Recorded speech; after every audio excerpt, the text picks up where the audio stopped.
তো hey guys, আমি আজকে চলে এলাম দুটো গ্লাস উইন্ডো ফিট করতে।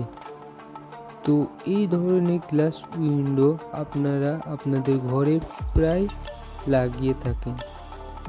এই সেই উইন্ডো যা আপনারা আপনাদের ঘরে প্রায় লাগিয়ে থাকেন।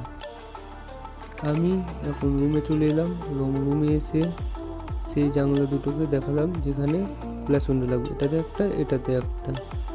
তো এই ধরনের স্কোয়ার ফিট কী করে বের করবেন জানলা, এ টু জেড কত খরচ সব কিছু বলবো। এই সেই ফ্রেম যা দেওয়ালের চারি সাইডে বা জানলার চারি সাইডে লেগে থাকে। আর আপনারা দেখছেন এই সব ধরনের যে ফল সিলিং যদি আপনাদের ঘরে করবেন মনে করছেন, তাহলে স্ক্রিনে দেওয়া নম্বরে একবার কল করতে পারেন। সেই দৃশ্য ভাই, সেই দৃশ্য। তো আমরা এই জানলা চারি সাইডটা দেখে নিলাম ভালো মতন, যাতে কোনো কিছু মশলা বালি লেগে আছে কি না।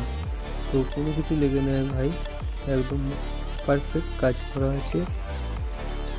তো আমরা এবার ফ্রেমকে গুছিয়ে নিলাম বা সাজিয়ে নিলাম যেটা যেখানকার লাগবে। তো আমি একটা জানলা হাইট মেপে নিলাম এবং সেই হাইট মাপার পর আমি সেই ফ্রেমটা খুঁজতে লাগলাম এবং সেই ফ্রেমটা খুঁজে আমি সেই হাইটটা লাগালাম, যাতে কোনো কিছু কাটাকুটি করতে হবে কিনা তা দেখার জন্য।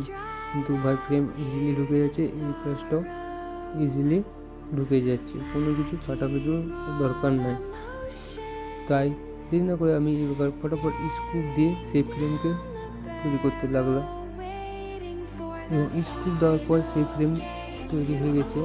এবং এইখানে একটা জিনিস দেখার বিষয় যে এই যে বিটটা দেখলেন, এটা দিবেন বাইরের দিকে এবং এই লেবেলের দিকটা আপনারা দিবেন ভিতরের দিকে, যাতে ফ্রেমটা দেখতে অনেক সুন্দর লাগে। এবং আমি এর মধ্যে দুটো ছোটো ফুটো করে দিয়েছি, যাতে বৃষ্টির জল বা পানি ভিতরে না আসতে পারে, সেখান দিয়ে বেরিয়ে যায়।